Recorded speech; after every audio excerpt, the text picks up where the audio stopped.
안녕하세요. 눈뜨는 인생입니다. 오늘 제가 읽은 책은 인스타 브레인, 저자는 안데르스 한센, 출판사는 동양북스입니다.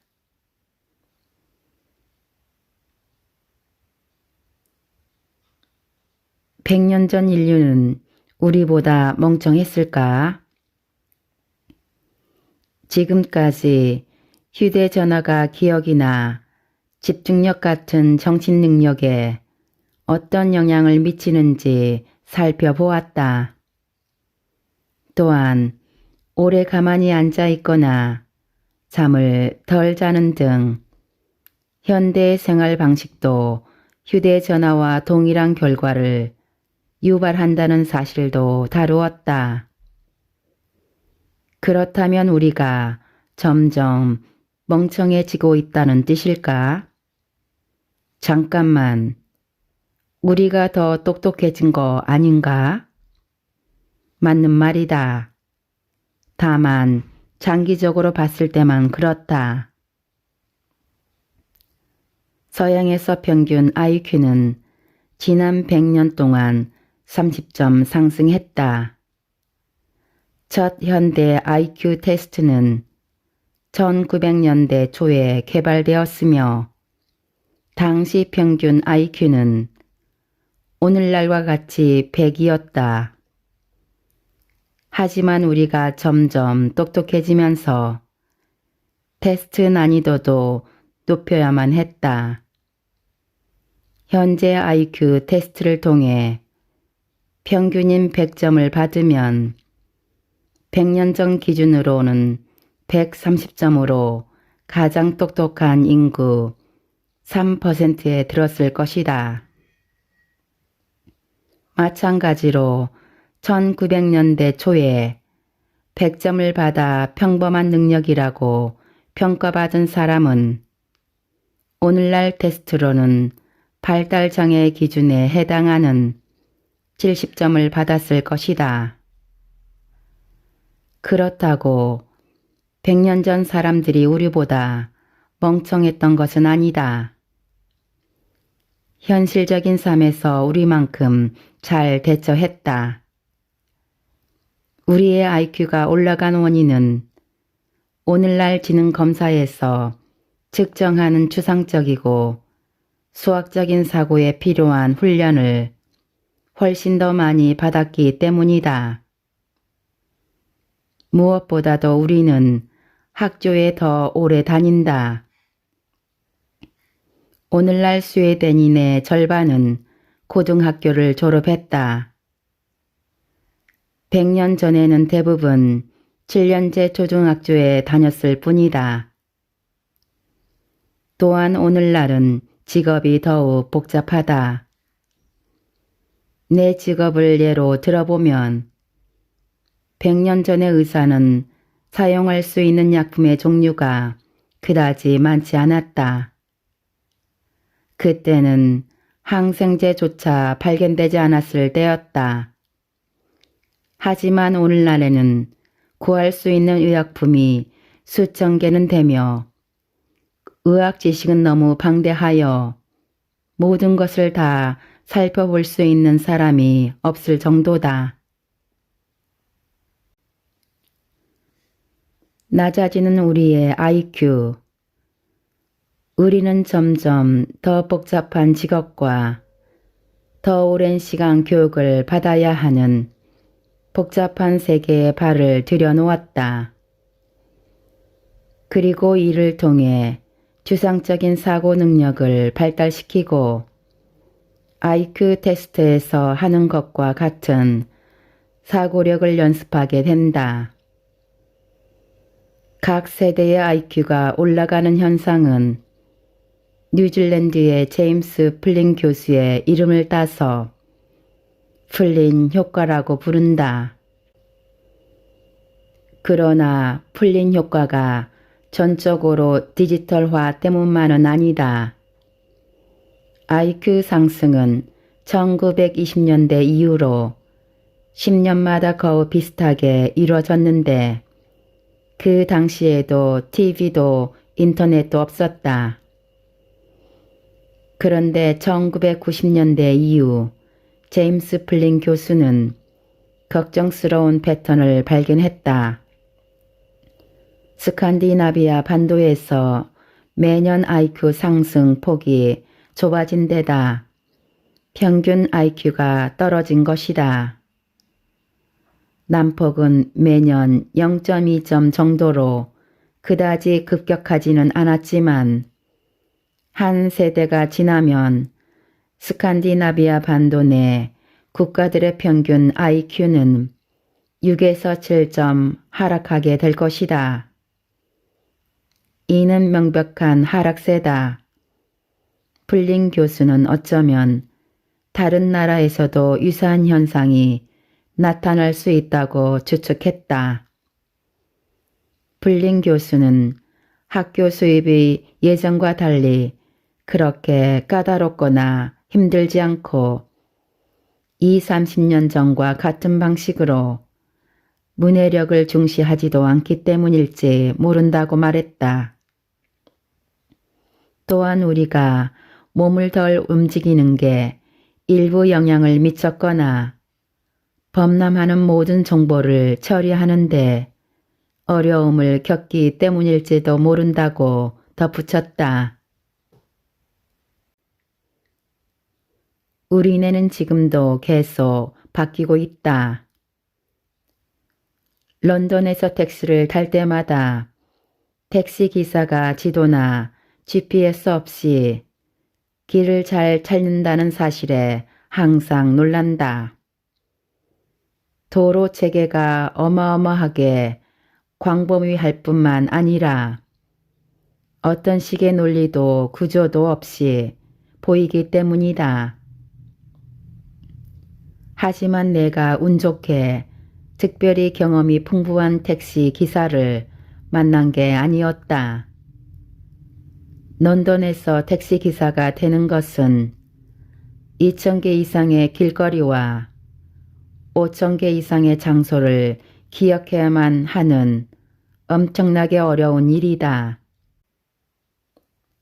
예비 택시 기사가 갖춰야 하는 지식이 어마어마하게 방대하기 때문에 택시 면허 시험의 이름도 무려 지식이라고 지었다. 많은 사람이 수년 동안 이 시험을 준비했지만 절반은 떨어진다. 학습 과정이 얼마나 포괄적인지 심지어 뇌의 변화를 측정할 수 있을 정도다. 지식시험을 준비하고 있는 예비 택시 기사들과 일반인 동년배들을 비교해 보니 학습을 시작하기 이전에는 뇌에 큰 차이가 없었다. 하지만 연구 결과 예비 택시 기사들은 뇌의 기억 저장소인 해마가 성장했고 이후 시험에 합격한 사람들의 해마는 더 커졌다는 사실이 밝혀졌다. 특히 후이 해마라고 부르는 해마의 뒷부분이 성장했는데 이곳은 공간 지각 능력에 영향을 미치는 영역이다. 그 반면에 같은 또래의 일반인들은 해마 크기의 변화가 없었다. 학습을 통해 해마가 성장하여 물리적으로 커진다는 것은 뇌가 바뀔 수 있다는, 즉 가소성이 좋다는 이야기다. 오늘날 연구자들은 예비 택시 기사들이 런던 길거리를 학습할 때 해마가 커지는 이유를 이해하기 시작했다. GPS 없이 낯선 환경 속에서 운전할 때 해마와 전두엽이 모두 활성화된다. 해마는 기억과 공간 지각 능력에 중요하며 전두엽은 결정을 내리는 데 중요하다. 이를테면 교차로처럼 여러 선택지 앞에 서게 되면 이 두 영역이 특히 활발하게 활성해 된다. 그런데 GPS를 보면서 20m 앞에서 왼쪽으로 꺾으세요 나 노타리에서 오른쪽으로 빠지세요와 같은 안내를 따를 때는 해마와 전두엽이 활성화되지 않는다. 뇌가 에너지를 전력하기 위해 필요하지 않은 것에는 힘을 낭비하지 않기 때문이다. 이는 사용하지 않으면 우리의 정식 능력 일부를 잃을 수도 있다는 말이다. 뇌 스스로 쓰거나 버리기를 선택하는 셈이다. 우리가 많은 일을 점점 더 휴대전화와 컴퓨터에 넘기다 보면 길 찾기 외에도 다른 추상적인 사고 기능을 잃어버리게 될지도 모른다. 하지만 반대로 진취적인 또 다른 뭔가를 사용할 수 있는 지능을 얻는 것은 아닐까? GPS가 길을 찾아주면 우리는 팟캐스트를 듣거나 직장에서 생긴 문제를 생각하는데 집중할 수 있으니 말이다. 그래, 어쩌면 그럴지도 모르겠다. 그러나 우리는 모든 것을 아웃소싱할 수는 없다. 세상을 살아가려면 특정한 지식이 필요하고 비판적인 질문도 던지면서 정보를 평가해야 한다. 점점 더 복잡해지는 시대이니만큼 이런 태도는 더욱 필요하다. 전례 없이 복잡한 사회는 우리를 더 똑똑하게 만들지만 우리의 전식 능력 중 너무 많은 부분을 컴퓨터와 휴대전화에게 넘겨주어 더 멍청하게 만들 수도 있다. 바로 이것이 스칸디나비아 반도에서 관찰되는 IQ 하락세의 원인일 수도 있다. 많은 학자들이 자동화와 인공지능 때문에 앞으로 많은 직업이 사라질 거라고 예측하고 있다. 살아남는 직업은 아마 집중력이 필요한 일일 것이다. 얄궂게도 디지털 세계에서 가장 필요한 능력이자 약화되고 있는 능력이 바로 집중력이다. 기술의 발전과 심리상해. 현대 기술은 생각을 어렵게 만드는 정보의 홍수 속으로 우리를 밀어 넣을 것입니다. 스위스 출신 연구자인 콜라트 게스너는 일찍이 현대 기술이 우리에게 부정적인 영향을 미칠 거라고 경고했다. 한참 앞서서 말이다. 당시에는 휴대전화나 인터넷도 없었고 활판 인쇄술의 시대였던 1500년대 중반에 이러한 경고를 한 것이다. 1800년대에는 철도 보급과 더불어 멀미를 경고하는 예언가들이 등장했다. 시속 30km를 웃도는 속도로 이동하는 것은 무척이나 부자연스러운 행동이었고 그 결과 기분이 나빠지고 토할 수 있으며 자칫하면 생명이 위급해질 수 있다는 것이다. 이 30년 후 전화기는 악마의 발명품으로 벼락을 맞아 악령하게 끌려갈 것이라고 여겨졌다. 불안감이 너무 컸던 탓에 교환국에서는 교환원으로 일할 사람을 찾는데 어려움을 겪기도 했다. 1550년대에는 TV가 최면 효과가 있다며 공공연하게 TV를 두려워했다.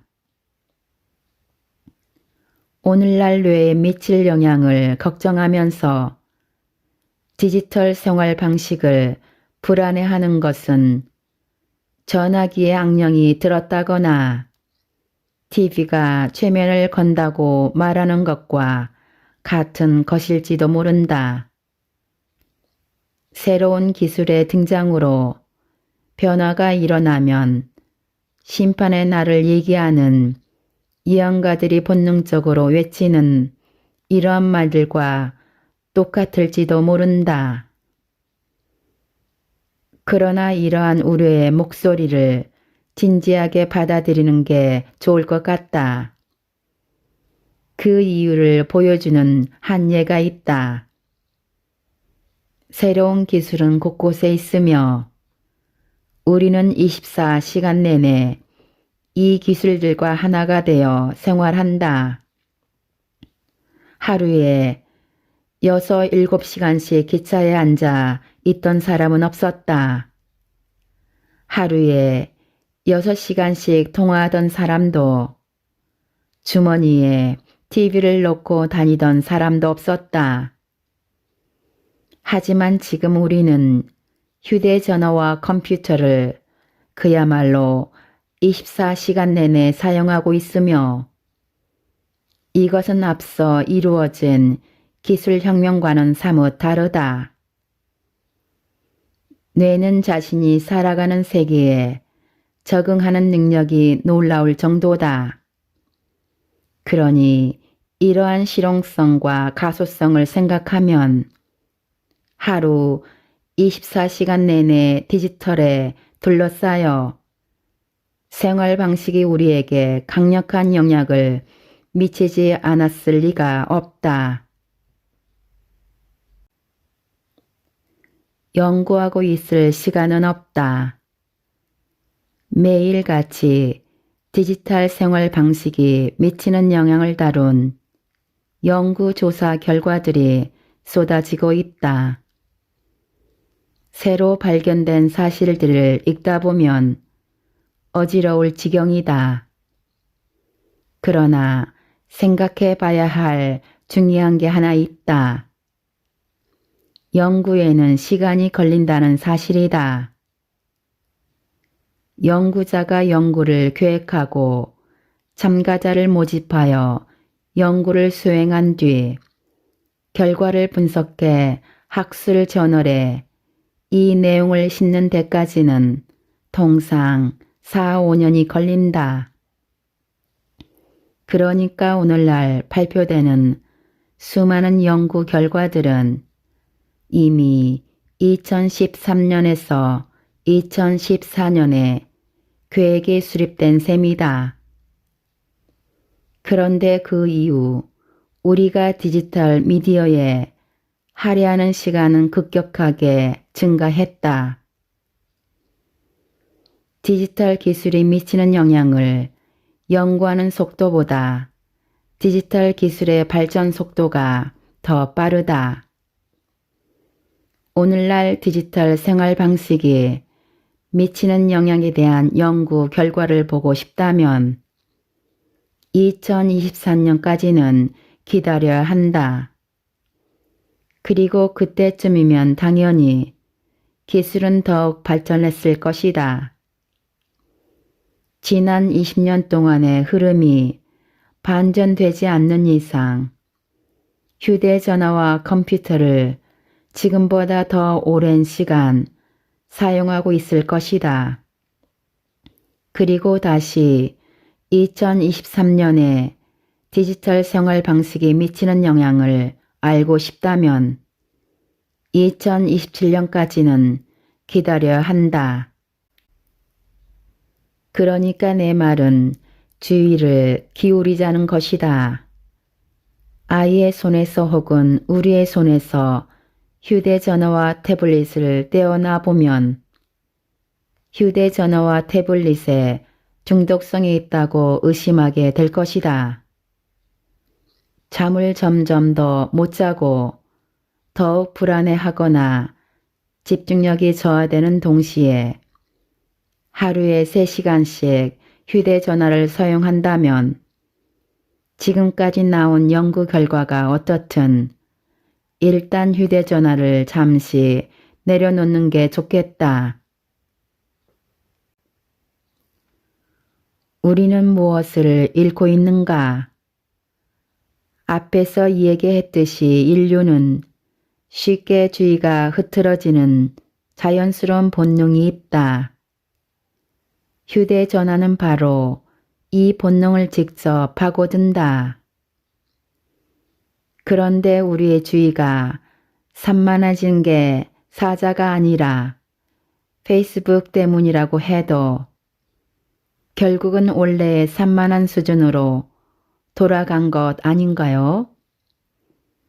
뇌의 발달 목적에 맞춰서 움직이는 거 아닌가요?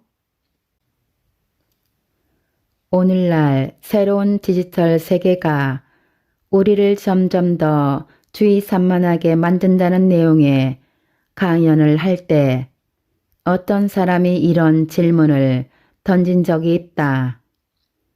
아주 멋진 질문이다. 정확히 질문자의 말대로 그럴 수도 있다.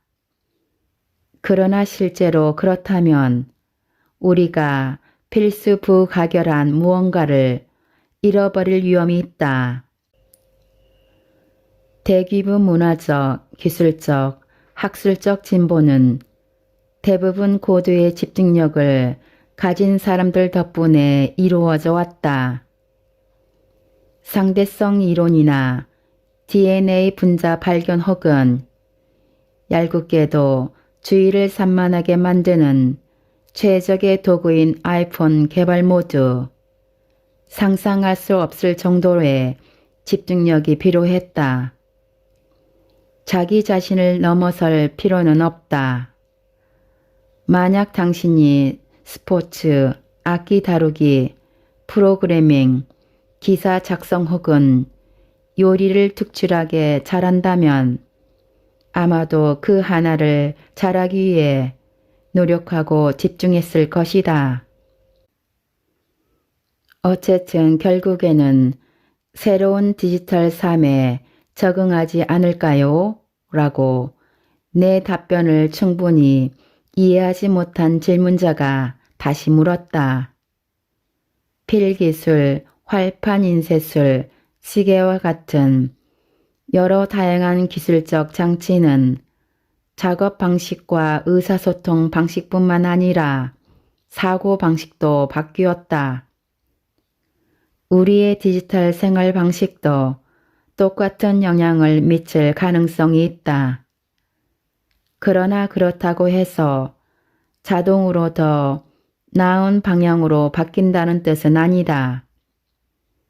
저술가인 니콜러스 칸은 활판 인쇄술이 어떻게 여러 층위의 고도의 집중력을 보급했는지 설명한 바 있다.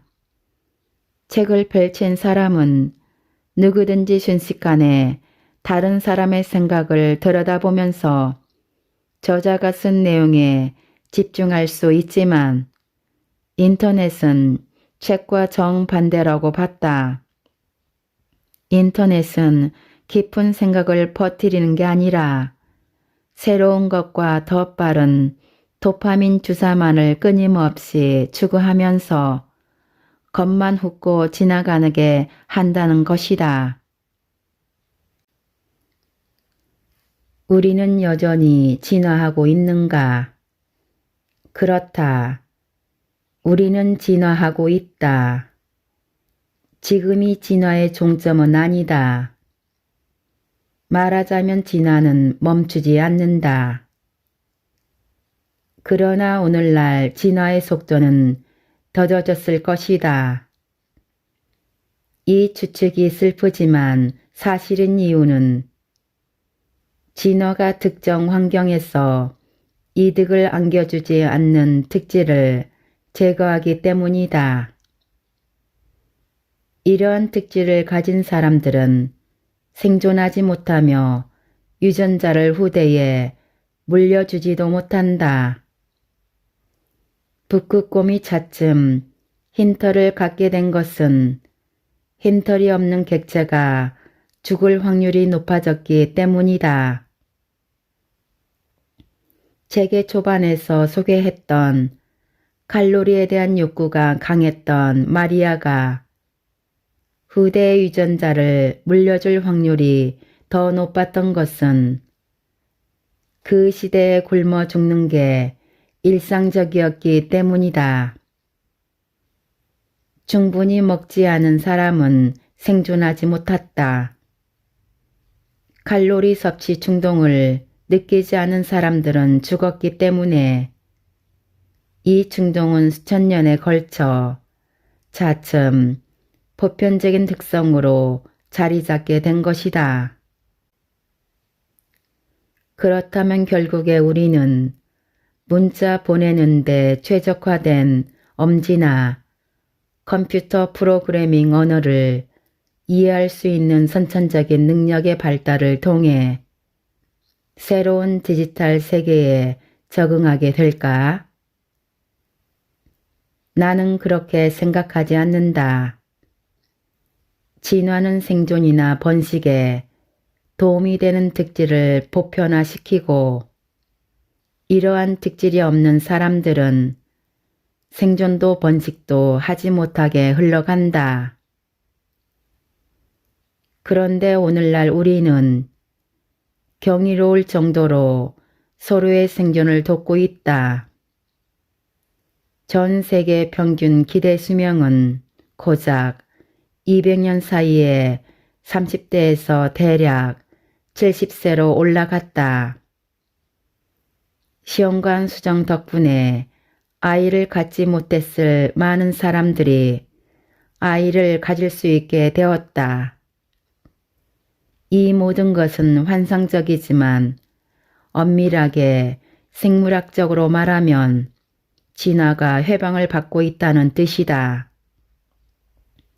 이를테면 컴퓨터 프로그래밍 언어를 자연스럽게 이해할 수 있는 능력을 가지고 태어나지는 않을 것이다. 그런 능력이 없이 태어나도 죽지 않을 테니까 말이다. 천만 다행이다. 왜냐하면 나는 그런 능력이 없으니까. 그렇다면 인류가 이제 발달하지 않을 거라는 말인가? 꼭 그렇지만도 않다. 최근 몇십 년 동안 유전공학은 전례 없이 발전을 일궈냈다. 우리는 질병에 걸릴 확률에 유전자가 어떤 영향을 미치는지 알게 되었을 뿐만 아니라 우리의 정신적 특질과 성격에 어떤 영향을 미치는지도 알게 되었다. 오늘날 우리는 신장과 머리카락의 색부터 지능까지 외향성 정도나 신경증적 특질 보유 여부를 결정하는데 어떤 유전자가 기여하는지 알고 있다. 이러한 지식의 폭발적 증가와 더불어 우리의 유전자를 변형할 수 있는 기술도 개발되었다. 이 기술을 사용하여 유전 물질을 자르거나 붙이는 게 가능해졌다. 마치 워드 프로세스에서 글자를 이동하는 것과 똑같이 말이다. 이러한 기술들은 질병을 만들어내는 유전자를 변형하거나 제거하는 데 사용될 전망이다. 이는 당연히 좋은 방향으로 활용한 예이다. 그런데 문제는 질병과 특질의 구분이 언제나 모호하다는 것이다. 이를테면 지능은 대부분 유전자에 좌우된다. 그러나 IQ 유전자라는 것은 존재하지 않으며 실제로는 수백 개의 유전자가 IQ에 영향을 미친다. 이들 유전자 중 일부를 바꿔 아이의 IQ를 높일 수 있다면 당연히 예비 부모에게는 무척이나 매력적일 것이다. 오늘날 이러한 시술은 허가되지도 가능하지도 않지만 수년 안의 순전히 기술적인 측면에서는 가능해질 것이다. 어쩌면 미래의 유전공학은 인류의 특질을 바꾸는데 사용될 수도 있다. 기와 성격부터 운동신경과 지능까지 모두 말이다. 진화적 발달을 통제하고 차츰 다른 뭔가가 되어가는 전개, 즉 신인류가 되는 것을 많은 사람이 두려워할 것이다. 타임머신을 타고 수천 년 후로 여행을 갈 수 있다면 누구를 만나겠는가? 나는 당신이나 나처럼 생기고 행동하는 누군가를 만나고 싶다. 정말로 우리는 더 우울해지는 걸까? 앞에서 사람들이 점점 더 디지털 생활 방식을 따르고 그와 더불어 정신건강 문제를 호소하는 사람들이 많아졌다고 얘기했다. 하버드 대학교의 연구진은 전 세계적으로 정신건강 문제가 심각해지고 있어서 2030년에는 16조 달러를 여기에 써야 할 것이라고 경고했다. 자금을 들이면 1350만 명의 목숨을 구할 수 있지만 아직은 정신건강 문제에 대처하기 위해 이러한 조치를 충분히 취하는 국가는 한 곳도 없다. 하버드 대학교의 비그람 파텔 교수는 마음의 병만큼 무시당한 질병도 없다고 했다.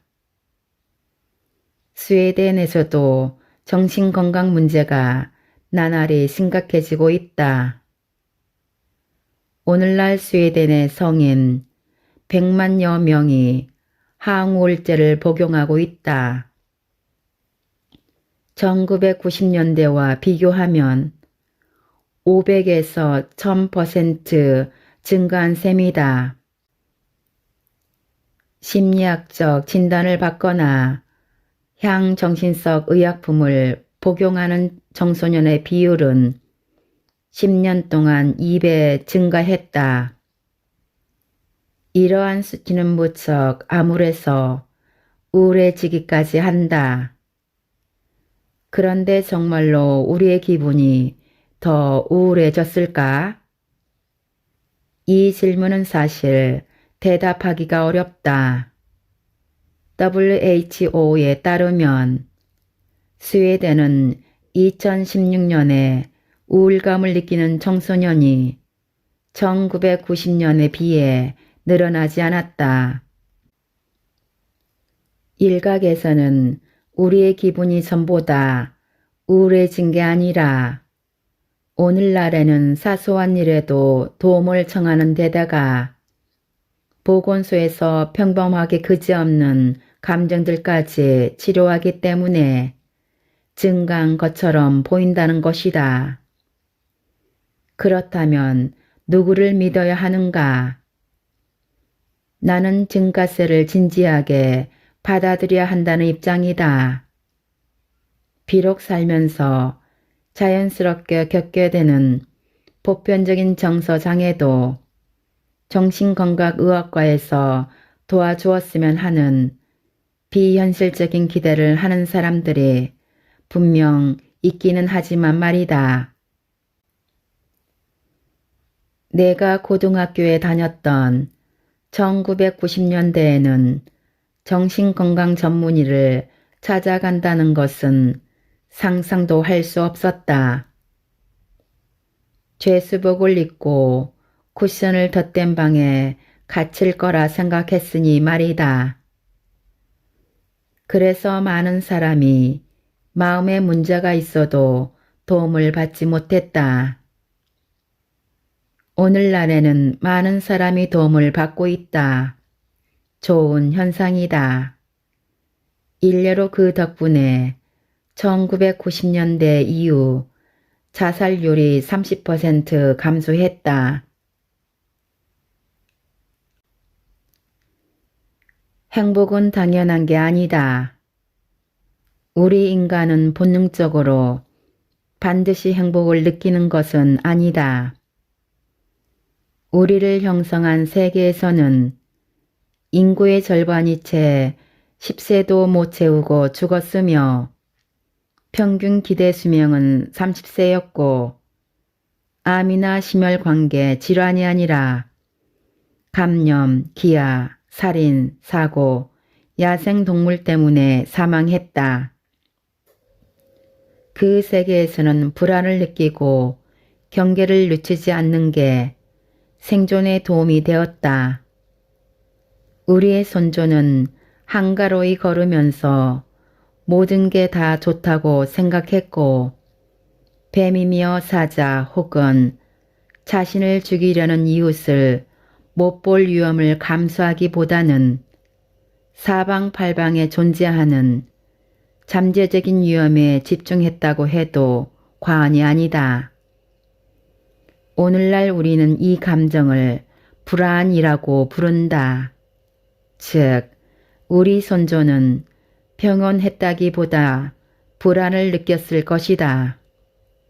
화재 경보 원칙과 감정이 우리의 다양한 행동을 어떻게 조종하는지 생각해보자. 보통 동물들은 주어진 환경에서 생존 가능성을 높이고자 환경에 맞는 특질을 만들어 가는데 이를 도태 압력이 작용한다고 말한다.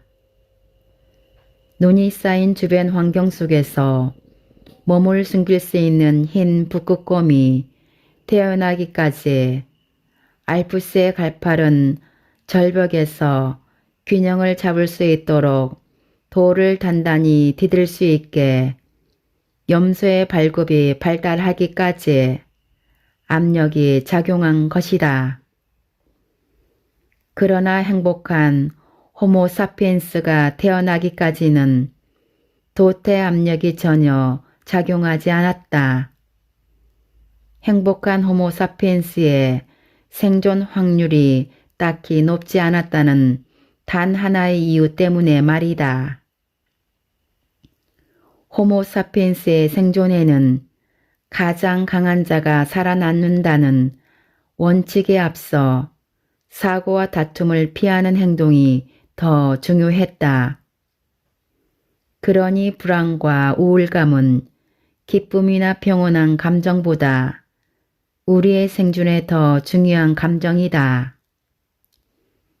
모든 게 다 좋은데 왜 그렇게 기분이 안 좋아요? 라는 질문에 대답하자면 자연은 인간에게 오래 유지되는 행복한 감정을 심어주는데 가장 가치를 두지 않았기 때문이다. 자연은 우리가 맛있는 음식을 먹을 때, 친구들과 어울릴 때, 섹스를 할 때, 혹은 직장에서 승진할 때 일시적으로 행복감을 느끼도록 만들어 놓았다.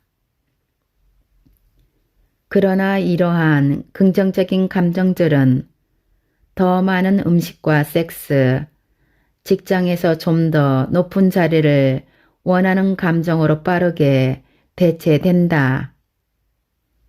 여기에는 그럴 만한 이유가 있는데 바로 우리가 계속 행동하도록 만들기 위해서다. 불안과 우울감이 삶의 자연스러운 부분이고 우리의 생존을 도와주었다고 해서 이런 감정들이 만들어내는 고통까지 무시해야 한다는 것은 아니다. 근시인 사람들에게 인간은 항상 시력이 좋지 않았으니 상황을 즐겨라고 말하지 않는다. 그 대신 안경을 쓰라고 권한다. 또한 인간은 항상 기분이 좋지 않았으니 그냥 지금 상황을 인정해 라고 말할 수도 없다.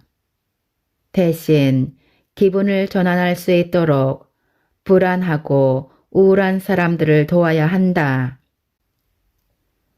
지금 우리는 20년 전보다 정말로 더 우울한가는 흥미로운 질문이지만 자연이 수백만 년 동안 우리 안에 암호화하여 심어놓은 고통의 결과를 무시해서는 안 된다. 인터넷이 우리를 바보로 만든다. 최근 몇 년 동안 석간신문에는 인터넷이 우리를 멍청하고 우울하게 만든다는 식의 머릿기사가 자주 실렸다. 그러나 문제는 그보다 훨씬 복잡하다. 디지털화는 인류가 겪어온 사회 변동 중에서 가장 규모가 크며 많은 것이 이제 막 시작하는 단계다. 앞으로 다가올 수십 년 동안 사회는 우리가 상상조차 할 수 없는 방식으로 변하고 더 효율적이 될 것이다. 또 우리는 디지털화를 200년 전에 일어났던 또 다른 사회 변동, 즉 산업혁명과 비교해 볼 수 있다. 산업사회로 전환되면서 우리는 식량 생산을 더 잘할 수 있고 굶어 죽는 사람도 줄어들었다. 산업화 이전인 1700년대에 살았던 프랑스 농부는 실소득의 대략 절반을 음식에 썼다. 그런데도 하루에 최대 1800칼로리 수준에 불과했다. 지금 우리의 평소 칼로리 소모량은 2000칼로리를 웃돈다.